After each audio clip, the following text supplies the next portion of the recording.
So this is Swerve Conversation Series, American artist and Fred Moten. And this is being put together by Denniston Hill and Daedalus Foundation. So I want to thank both of them for making this happen.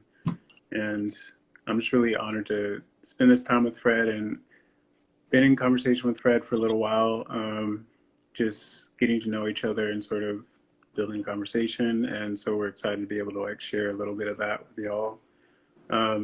And just to go through the basics, I'll read our bios. So I'm an artist. I work with Black labor and visibility within networked life, an alumni of the Whitney Independent Study Program, and part-time lecturer at the New School. Two of my recent exhibitions were My Blue Window at the Queens Museum and I'm Blue, If I Was Redacted, I Would Die at Koenig Clinton in Brooklyn formerly. And Fred teaches Black Studies, Critical Theory, and Poetics in the Department of Performance Studies at New York University. He's the author and co-author of many books, the latest of which is All That Beauty, Letter Machine Editions 2019. Yeah, I mean, I just, for formality's sake, I'm a huge fan of Fred. And I think the first book that I picked up by you was In the Break, which I happen to have here. So In the Break, The Aesthetics of the Black Radical Tradition. And then, of course, The Undercommons, which many people will have read. And your thinking has just always really shifted entirely how I sort of think about everything from art to theory to Blackness to being and beyond. So that's why it's really an honor being in combo with you. But I'm sure you all already know all that, but I just want to get to the conversation. All right. Well, thank you. I'm glad to be here with you too. I'm your fan too. I appreciate you dragging me kicking and screaming into the digital world. I've been a dissident for so long, but I'm about to surrender now. So Yeah, I'm glad you could join on Instagram. I've been watching a lot of Instagram lives, not so much like art related ones, but just I've become really interested in the format, and I thought it would be really fitting now that this conversation had to transfer into something virtual to see what we could do here. So cool.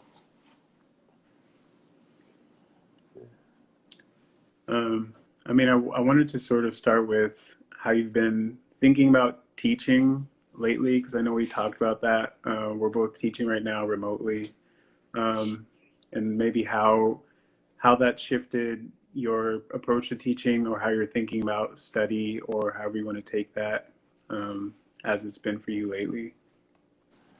Yeah, I mean, well, it's probably, I think it's more than anything, it's probably exacerbated certain bad tendencies that I already had when it came to teaching. I probably take the term professor too literally, so I end up professing a lot. I just get excited about stuff and start thinking out loud and ranting, and I've never been able to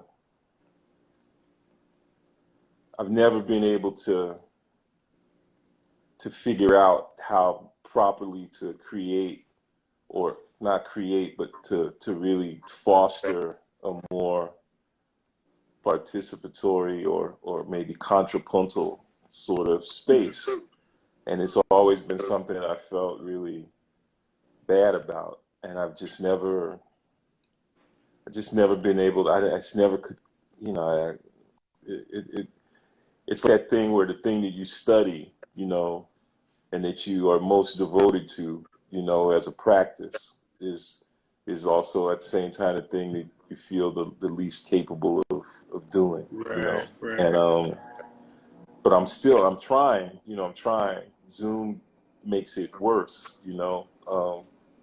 maybe, I think about Miles Davis, and I remember reading one of the sort of tributes that was written for him when he passed away by Greg Tate in the Village Voice, and he was particular, and so was Baraka in his tribute too. They were both struck by, you know, Miles's capacity for allowing silence, you know, to happen, you know, and I just never. It's hard for me to be in a room when folks seem to like not really want to talk, and it's Yeah. hard for me to not feel like it's my responsibility to fill that up, you know. But I actually will say that the one cool thing about teaching on Zoom as a platform is the chat. Yeah. Yeah. Yeah. Because there's this whole other thing going on, you know, this whole other Right. thing going on, and I Yeah. like I that. feel like, Anyway, as I talk too yeah. damn much, so I'm blathering on and on now. So let me shut up. No, I feel similarly that it's like, because I mean, not that I want to endorse Zoom, but because Zoom is sort of multifaceted in how people can communicate, whether it's through video or the chat, or you know, people can choose how present they want to be or in what ways. I do feel like it's had an advantage in some sense over the way I'm able to conduct a conversation with students. And I do want to sort of poke at this idea of study a little more, like, because I've been thinking about a lot in terms of, I guess, how I came about it through the undercommons, and thinking about how to have a conversation where it's sort of not tied to a certain amount of time. It's not tied to a specific outcome, but it's about many people bringing their various knowledges and histories, and being committed to sort of engaging in some sort of work that's gonna it's gonna generate something, but you're also gonna sacrifice something by participating. And so, being indebted to one another, as you all have described it. And yeah, I guess, how do you feel about that now, or like, if you could say more about what that idea of study is, I would love to hear more about that. Well, I mean,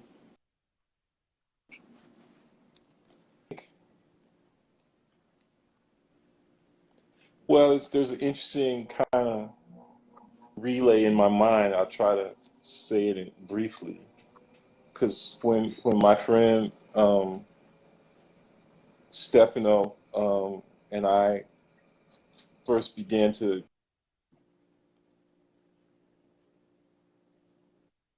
I'm having this horrible feeling like I just stalled out, and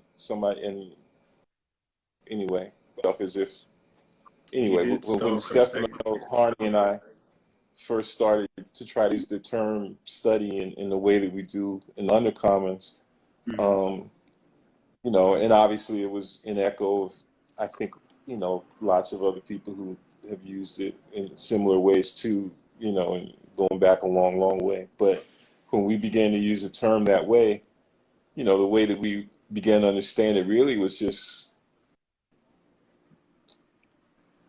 as the various modes of social and sensual practice that people engage in a thoughtful way, Mhm. and and study, or maybe what one might call study in that regard, is maybe the fundamental question about study that emerges, particularly for Black people, is how to maintain it, how to continue to be able to engage in it under the sort of brutal forms of duress that we Right. have, you know, that have been imposed upon us.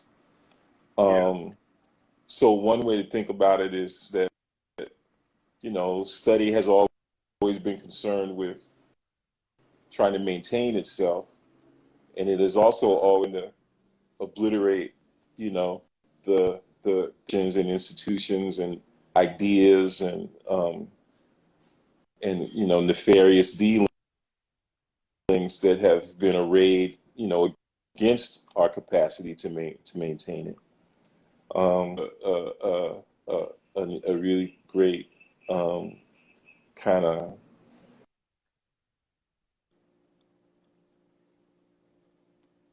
policing and anti-black diversity, and it's political Right. science, political theorist Kathy Cohen talking about the relationship between black study and abolition. And in my mind, that the relay there is between what she says and what Ruth Wilson Gilmore says about study as a kind, or abolition as a kind of presence, or as a kind of mode of presencing. So if you think about study, abolition, and presencing all bound up with one another, I think it, that's maybe how, how we're thinking about it, trying to think Yeah. about it at least nowadays. Yeah. I really like the connection between abolition and study as well. And because when I think about abolition and study, in both senses, I think about care, and I think about in abolition sort of care towards a willingness to invest imaginative energy towards what the reality we would like to see is, and also being willing to engage in a practice that's going to be long and slow and hard, but feels like something you can do when you're with other people. And I feel like that very much is something that's shared between abolition and study. Um, yeah, and I guess I also am curious how you feel about study within the context of the university, because the undercommons is so much, it's inside of but under the university, and um, study can happen within university, but it also can happen elsewhere. And I guess I'm curious. Do you think it often happens within the university? And if it does, like in what sense does that occur?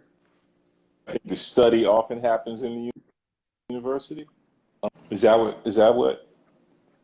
So I'm kind of, Yeah, I can't tell does if it? I'm fading in and out or you're fading in and out. It's kind of cool though, right? Uh, It's like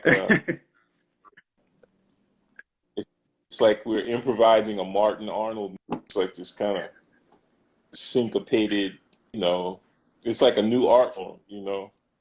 yeah, There's that's this part great of the poet, dialogue. this great poet named Ed Roberson, who, I mean, he just turned 80. He lives in Chicago, and he's amazing poems for the last year, you know, or so. And he's just like on fire, you know. But he's been great for many years. He's one of our most. And he created a poetic form that was kind of predicated on drawing a line, sort of maybe two-thirds of the way down the page. And then the poem was about instant sifting and shifting and movement across that line from certain elements that would be above that line and certain elements before. And I remember him, I think I'm not Lena, and he named it after his daughter because, you know, as people know, when you have all that important shit doing is constantly being interrupted, you know. And so he wanted to create a poetic based on a kind of logic of interruption. Mm, And so with this line mm, in between us like this, it makes you feel like we're improvising our own version of the, you know, it's cool. So, anyway, yeah. but I don't know, man. Now I didn't forgot the question. I'm sorry. I So, think this pertains to the question. Um, yeah, whether conversation happens in a Instagram live, but really whether study happens in the university. And I mean, I guess the reason that question came up is because I mean, I haven't been teaching university that long, like a little over a year now, but I've tried to have sort of conversations and dialogue about around readings that are not so much about telling you what it is and how to feel about it, but sort of like having people bring in their experiences and knowledges as a way of teaching one another. And that's sort of how I understand study to be. But it feels so sort of against what the university wants me to do or wants it to be. And so having to sort of like, I don't know, do that anyway. And then the students are actually like really enjoy it and feel like it's, you know, advantageous. Um, but yeah, it almost feels like doing something that you're not supposed to be doing. And I guess I'm wondering um, how, like, if you're conducting what you see as study, do you feel like it doesn't fit within the context of the place that you've actually been allowed to do this thing? And where else does study happen? What else does it look like outside of the university? Well, I mean, in at least in the way that, and I'm just gonna keep saying we because, this is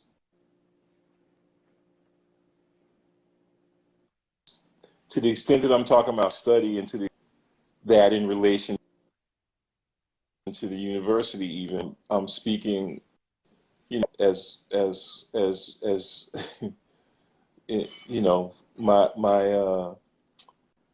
my tongue is in my friend's mouth and my friend's tongue is in my mouth. So I say Right, right. we, it's me and Stefan Yeah. amongst other folks that we work with and hang out with and study with. And what we were trying to do was to kind of come to grips with the fact that, you know, um, I don't think that the university has ever been anything other than a zone and an enclosure whose primary purpose was the regulation of intellectual life. Um, Hmm, hmm. and and I think the university was always maybe predicated on the knowledge that the vast majority of intellectual life would happen outside of its confines. Okay. Right. And so a big part of the mystique of the university that it has tried to produce self, but which has also in a certain sense been exacerbated by forces outside of the university who share the desire to regulate intellectual life, is that the illusion that has been, oh, well, intellectual life is primarily confined within the university rather than dispersed outside of the university and in a way arrayed against the fortress and as a kind of enclosure. So Mm-hmm. so it produces, and with regard to Black studies, which is my field and my orientation, the dilemma that has emerged, particularly with regard to the so-called, let's just call it the elite university or the white university or whatever you want to determine. The dilemma has been, many of us have been, as it were, sent to the university, and then in another way, I would say, incorporatively excluded, as it were, within the university to do the work that we do. And at a certain point, and many people write about this, Leeway Rooks and Nick Mitchell. I'm not some big expert on it. They are, but they tell the story of the ways in which Black studies, is incorporated into the university in order to be regulated. Right. Rod Ferguson writes, and it's not just true of Black studies, queer studies, women's studies. So and like maybe probably like you, like a lot of people, my mom sent me to the university, for various reasons, for two reasons mainly, which are probably contradictory. One is to be able to make a living, to be able to not have to struggle in a lot of the ways she had to struggle. And at the same time, to be able to learn how to fight the structures and institutions which made it which made her struggle. You Right. know, so here we are. You know, in this in a kind of dilemma, and the question Yeah. is, you know, how do you deal with that? You know, I to make a long story short, I'm being long-winded again. I think a lot of conversation and a lot of study happens in the university. It happens against the grain of the university. But it happens against the university in ways that a whole lot of subversive, radical talk happened in a car against the grain of the auto companies. You know, this is something we learned from the League of Revolutionary Workers. A whole lot of insurgent, radical talk happened on the plantation against the plantation owner. You know, Right. I mean, Right. Right. Yeah. this is not new. This is not a unique situation. I think the thing that's unique is that the kind of self-absorption and self-hatred Hmm.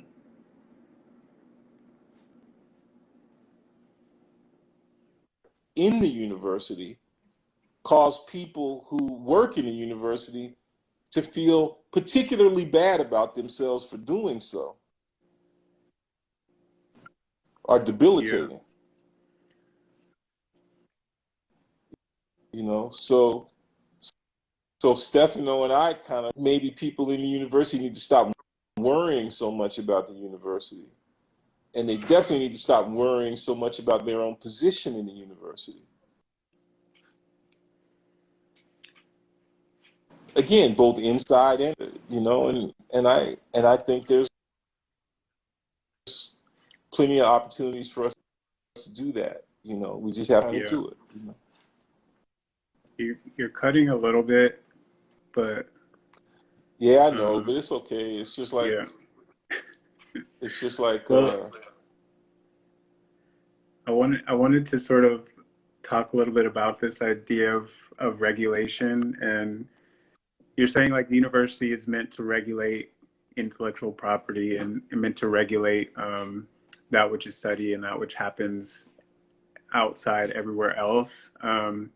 But this idea is interesting to me because I think part of what drew me, like you said, we both went to university. Like part of what drew me to that was like I was an artist before that, but um, wanting to sort of understand what a process can be or can look like. And I mean, I think there's something to why I had that desire in the first place. But I think even now, after I've been through the years, been through the university, and now being in it as a professor on the other side of it, but still feeling like, at least within the context of art, it's hard to sort of understand what precision or a process looks like, because I feel like it's so,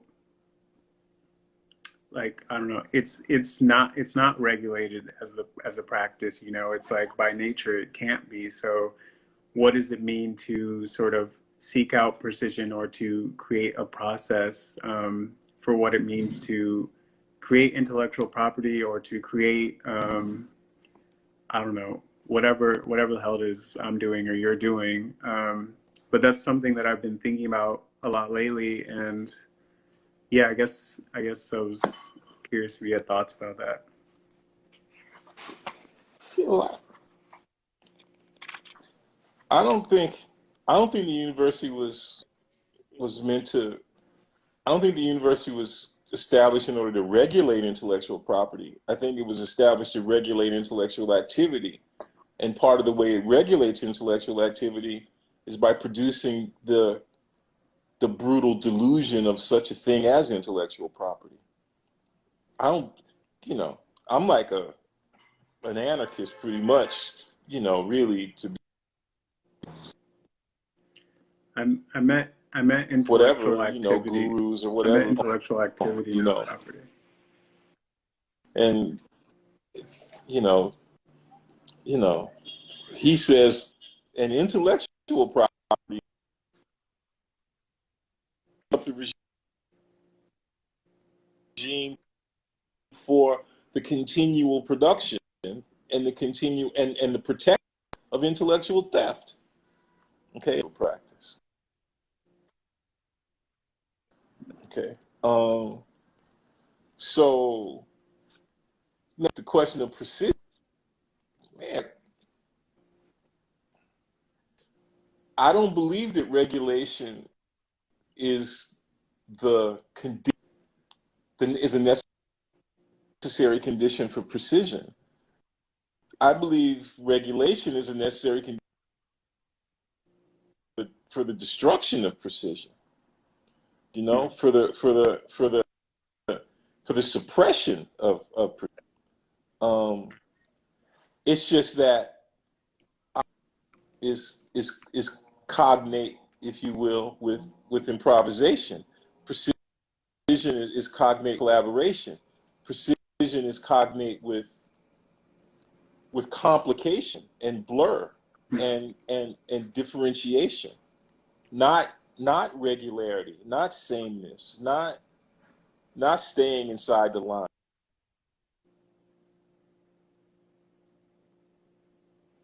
A brutal form of approximation. It obliterates precision, right? You know, the closer you look at some shit and the more complicated and edgy and serrated and blurred and cloudy, you know, and that's Right. what we seek after, you know. Right. That's what we fight to. So and often, you know, as I said, the protocols of the university are all about averaging and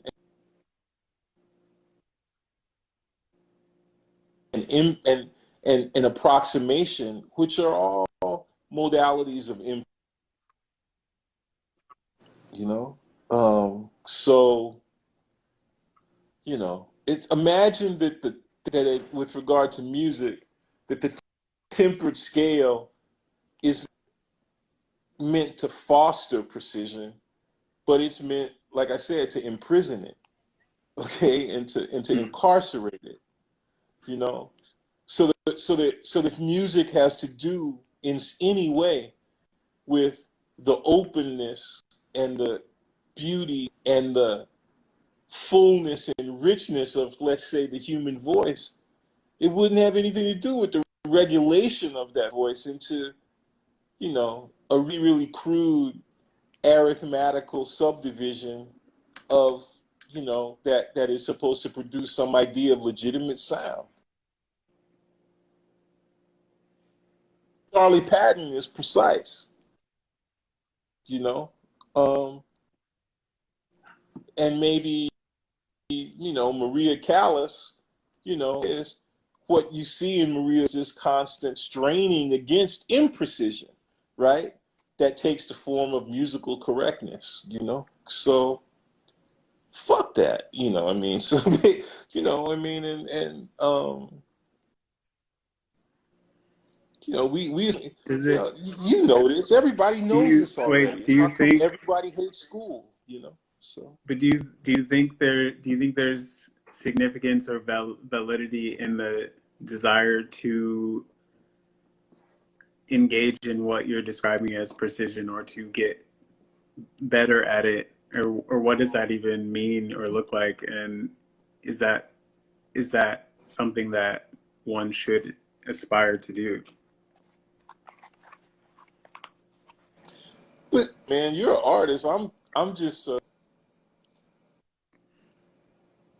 I'm just a lover of art, you know, and I wanna, you know, I would like to be able to.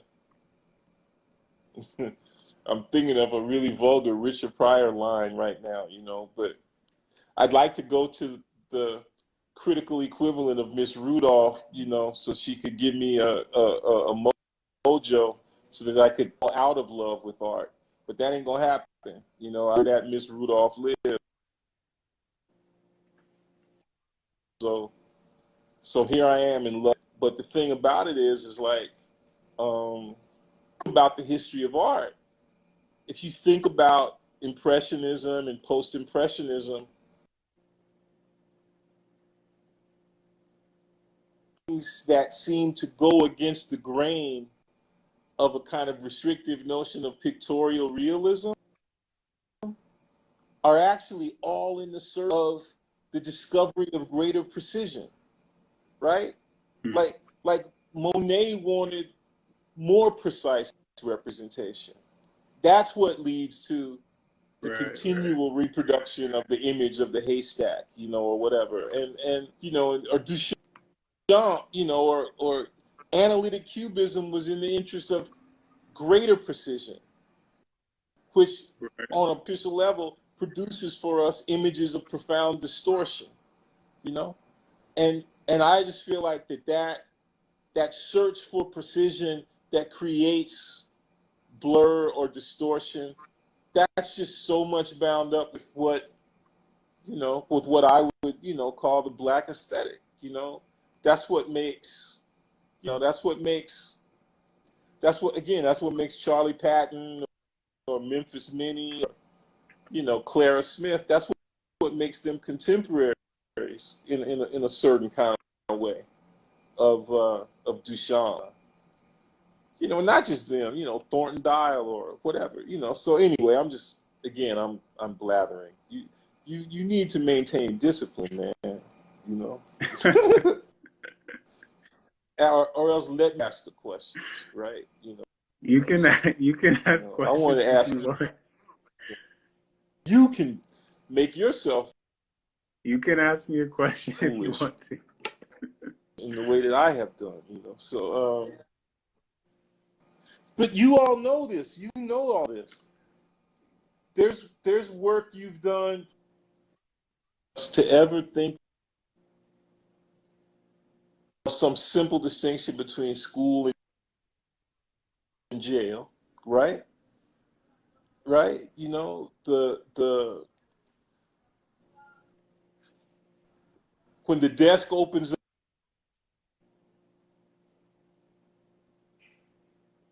things too, I'm learning this from you and from looking at your work. Mhm. So anyway, yeah. So, Yeah, I think to I that I mean, would say, how do sorry. you think about precision in your work? Yeah, that's a good question. Um, I feel like I'm trying to. I don't know. I'm doing whatever occurs to me as the most like I don't know, like what's the craziest way I can say this to you in a way that will make you think about it in a way that you haven't already. But how like but for me I get really frustrated by not being able to formalize that into something because it feels like it's so it's so based on me feeling a type of way about something that it doesn't feel like there's any guarantee that I'm always going to be able to um, have something to say or do about that that's going to occur or have the effect that I would like or feel good about. So for me, I'm trying to identify patterns in how I'm thinking or doing those things in a way that I can try and understand myself enough to make a practice out of those things. So it's not just me doing things and hoping that they produce something. So I Well, think, it's like if we read sort of the last 10 or 15 years of if we work our way through the last 10 or 15 years, say, of Foucault's body of work, we come to know by a process of association that these sort of fundamental institutions, or Althusser would say ideological apparatuses that are essential to capital and to so-called modern society. A lot of these institutions which we have an investment, or at least which the rulers have investment in us thinking of as different, they turn out or very similar. The school, the hospital, mm, the prison. the Right, asylum, right, you right. know. They look alike. They operate similarly, you know. And you know, we can read Foucault and learn a lot from the people who also read Foucault about those things. But then there's the greater precision, partly because it produces the shock of recognizing in a kind of, in maybe what Benjamin would call a dialectical image, you know, of recognizing that similarity or the absolute proximity. And I feel like your work is able to do that. Art, maybe what we call art, can do that better than philosophy because it can do so, as it were, in an instant. So, Mhm. actually, I'm working on, like, I wrote like a little essay about some of your work, and I was saying that it's, you know, it's like it works in a way that's similar to how people used to say that metaphysical poetry, you know, the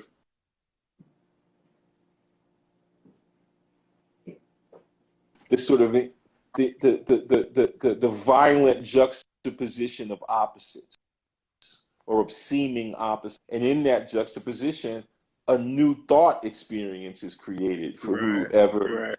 is doing it. So I feel like that's what's going on with what you're doing, and a lot of people, you, Cameron Rowland, Sandra Perry. It's like, you know, other people too. To not mention a whole bunch of people that I should mention, but you know,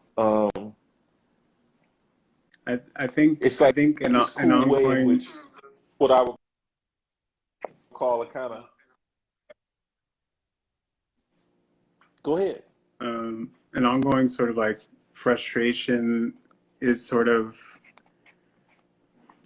grappling with art as the field, because I've thought of art as that which is not, or that which is sort of falls between what could be identified or categorized into a field. So for that to be a field feels sort of disingenuous.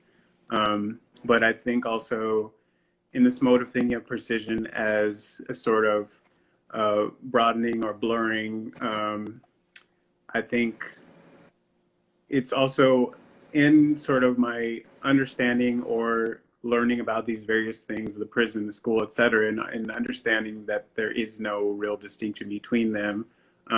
So then that sort of makes it nearly impossible to then go back and try and inscribe it into this specificity that you're realizing like is actually not as specific as it's been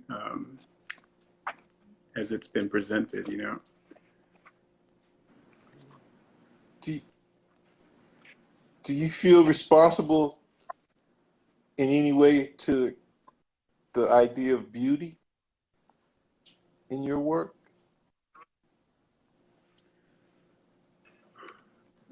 I I do. Um, I mean, I definitely feel indebted toward reproducing or engaging in a certain aesthetic sensibility, and that's something that's important to me. But then it becomes very complicated when you're producing work about violence or about systems that were intended or built to destroy people, or to break people apart or separate them or whatever. But then I think I'm thinking about how to use that sort of aesthetic vocabulary as a way to um, open up a possibility to understand those systems and processes through um, a visual engagement. So that's important to me. I mean, I think also just like viscerally and like physically what it means or feels like to engage with something that's aesthetic or beautiful, which I don't know, that's sort of murky territory, um but yeah, I mean, that's something I'm thinking about too.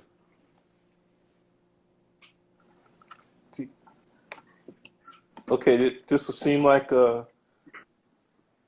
is blue your favorite color? Blue is my favorite, um, but not anymore. But maybe a little bit. What happened? uh, It's a lot I of don't blue know. in your work, There is a lot of blue. Um, I think. yeah, I think about blue a lot because of its various references and sort of implications. And like before, I was using blue sort of reference to this blue that occurs on the screen when no signal is present. So blue screen of death, bright blue. And for me, it was interesting to think about it as a sort of a political image because I wrote this short essay a while ago. It's like comparing that sort of electric blue with the blue of the American flag, which is made of these physical dyes that are harvested by forced labor, and it's the colors of the flag are meant to look dingy in a way to present the United States as having authority or authenticity or age or knowledge. But then thinking about this bright blue as representing both one because it's in the image you see on the screen before something is present, it sort of represents the potential for an image or potential for the representation that you would desire. Um, but then also it's ephemeral because as soon as the signal is cut, it disappears. So it also can represent the sort of political possibility of organizing in a way that can be agile and reflective of how people want to operate or change or move. It's not about creating this false antiquity that is meant to last forever. And then seeing how, like understanding after that how overdetermined it is, both in art, both in politics, and then seeing the way that it's been taken up by the police and by Blue Lives Matter.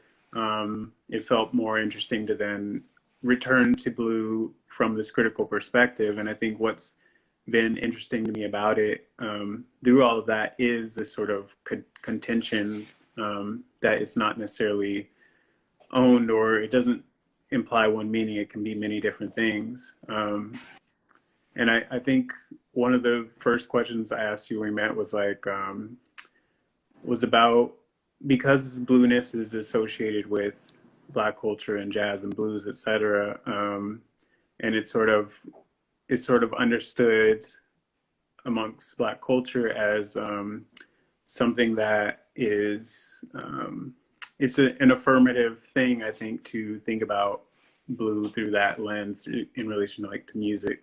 But then I was thinking like that in conversation with how blue represents the police. Is it possible for someone to like own the color blue, and what does it mean to like inhabit blueness? And that's something that I was talking to you about. Yeah, we basically got to make sure that don't you feel like we got to stop them from trying to steal blue? I Police mean, ain't blue, yeah, that would police be are white, great. you know? I mean, they should stop lying, you know? Um, and blue doesn't subdivide into lives anyway, you know? It's like every time I hear Blue Lives Matter, it makes me want to put on Gil Scott Heron, you know, uh, as he breaks down the 500 shades of the blues, you know? I mean, it's like, Mm-hmm. I don't know. I think I, I just think that again, it makes me feel like there's this line, you know, and I wish you would say a little bit more about the place or the force or the use of blue in digital technology. It feels like it's Mm-hmm. constituent somehow, right? Like, oh, that yeah, like you say, that's before we start up and after we're trying to shut the screen down. That's the color Right, that right, comes, right. you know. It's Yeah, like some sunrise, sunset kind of thing or something. and it's also like what you see what you see when the system no longer functions and you need to shut it down. And that's also what struck me as important, because I mean I don't think there's anything within anything within the signification of the United States that operates in that way. That sort of says we need, like, this thing has failed, we need to shut it down. There's no sort of representation or image to do that. Maybe, I mean, I guess that's debatable, but thinking about that within the context of this color that's also used as a means of representation of what that institution is in the first place, I think was interesting. Yeah, yeah, yeah. It's time to log off, so to speak. You know, sign out. Um, no, I was. Um, I wanted to hear more about.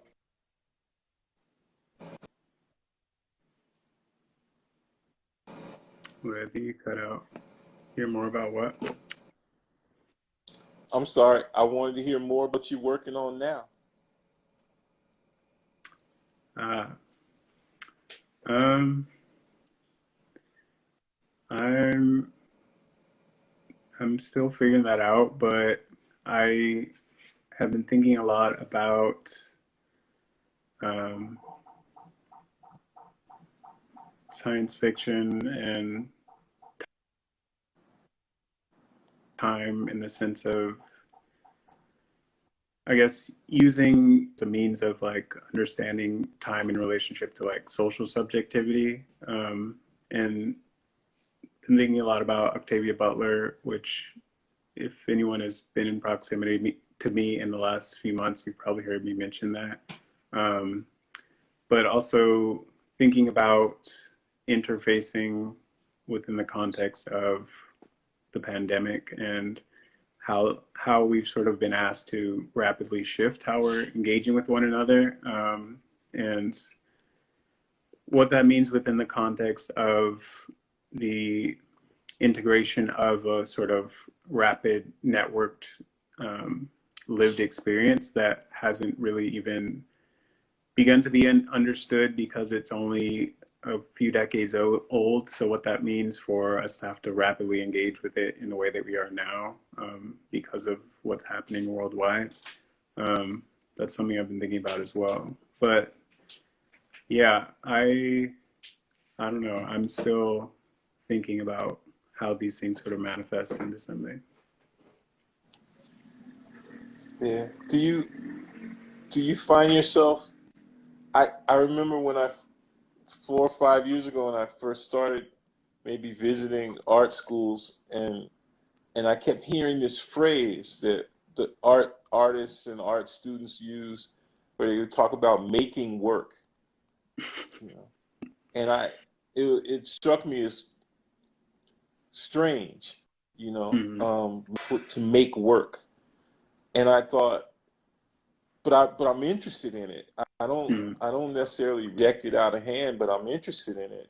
But do you think of yourself as making work, or do you think of yourself as making work? It may be.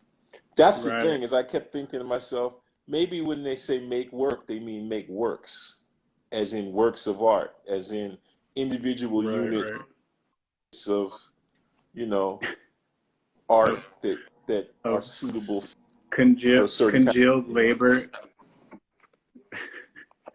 Yeah, no, Yeah, I think basically, that's a good yeah. question. I Yeah, I mean, I sort of think of art objects as sort of a, remnant of the process or the thing, whatever that is, the concept or the engagement with it. So I don't. I mean, I think that language, I mean, maybe it stems from just thinking about works as like works of art, but I think it also has this sort of um, uh, capitalistic uh, aspect to it of sort of thinking of this or placing it within the context of labor in that way, like and and I think like the experience of art sort of expands far beyond whatever that object or work actually is. So I think like that language of making work is not necessarily suitable for representing what it is that the art does. And so I have thought about it as rather than saying like making work, what if you just said I'm making art? Um, but then because of how the language sort of works within the field of art, that then starts to sound like naive or something if you don't say like work or if you don't sort of code the language into something else.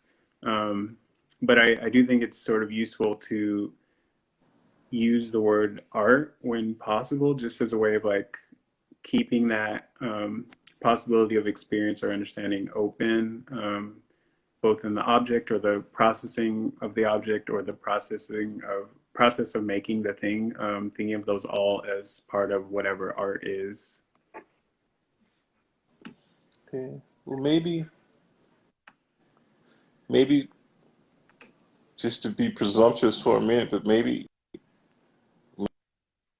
what you do is make thought experiments, you Yes. know, like like like like thought experiments that you don't just so much you can also enter into in ways that Mm.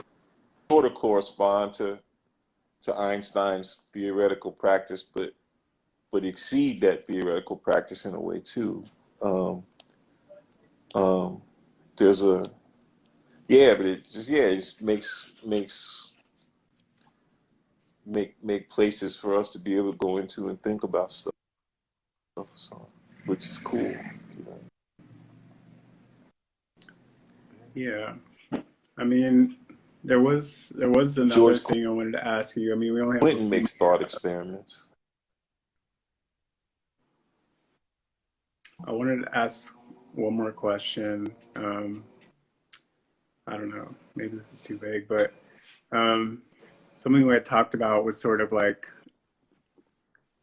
what it means to organize yourself around that which you hate or despise, and thinking about organizing oneself around anti-blackness, for example, and making every aspect of your life about working against that. And something you sort of pointed out was what it means to organize your life and your experiences around what brings you joy. And I was wondering if you could say a little bit about that, or if you're doing that, what that has been for you. Well, I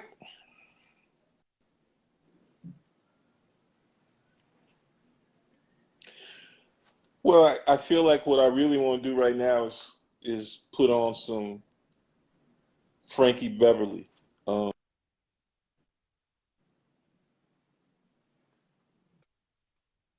Froze up again, but who I'm thinking about right now is Frankie Beverly and or Rob Bass and DJ Easy Rock. You know, so it's joy and pain. They're inseparable Mm-hmm. from one another. Um, whether that is about me and my family or me and the my job, you know, they're inseparable from one another. But I do believe in that in everything that we do, we should make a preferential option.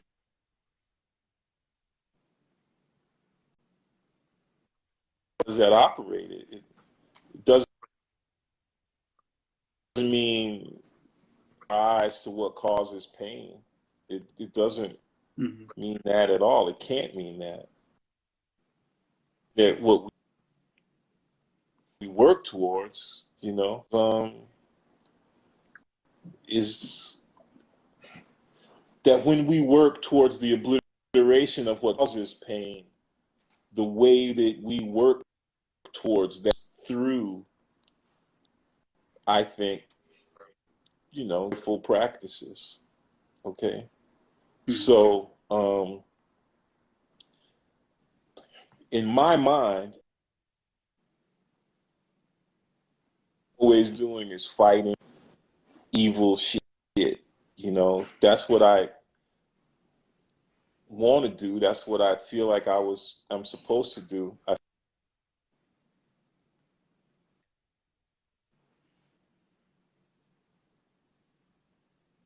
Fighting evil shit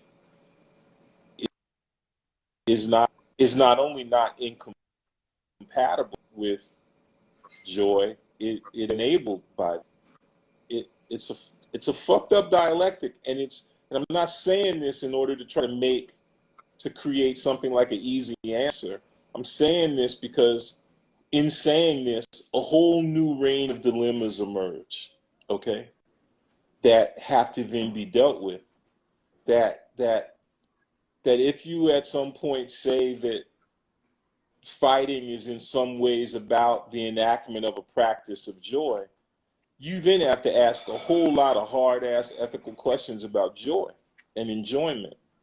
And you also have to deal with the historic relationship between enjoyment and ownership, which, maybe is most emphatically presented to us and most, sort of sharply presented to us by Saidiya Hartman in Scenes of Subjection, right? You have to confront that as a problem, not in a way that produces as if it were the only possible answer, but in a way that is actually, it's just thorny ethical problem that never shuts itself off, and it certainly doesn't shut itself off by way of some easy answer or easy slogan.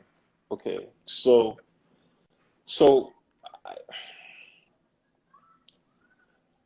I don't. I'm hesitant.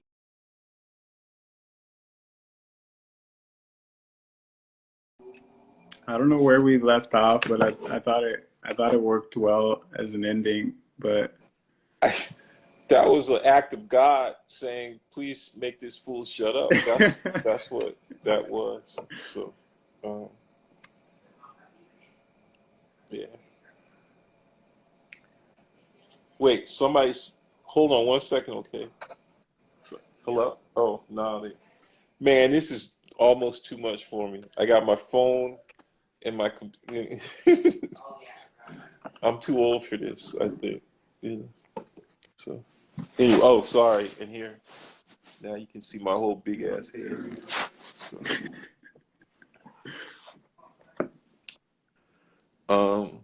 yeah.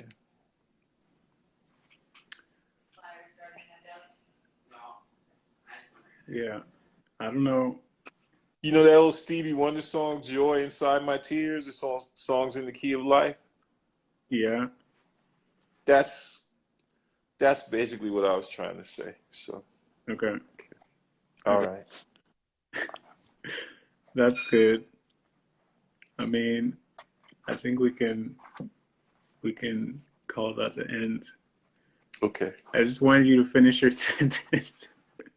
It was never gonna be finished because it was never gonna be finished anyway. So, sorry. Well, I'll just Anyway, say, man, yeah, I hope this was something close to what you were hoping for, and I'm sorry if I messed it all up. If it wasn't, I was doing the best I could, and but anyway, I hope everything's going good for yeah, you. things are good. I hope things are good with you. Yeah. And So. hopefully we can see each other in person soon. Yeah, Yeah, yeah, we'll work something out. yeah. We'll work something out. Okay. All right. Thanks so much. All And right, man. thank you, Denison Hill Daedalus Foundation. That's the end of this for all you watching. Good night. Good night.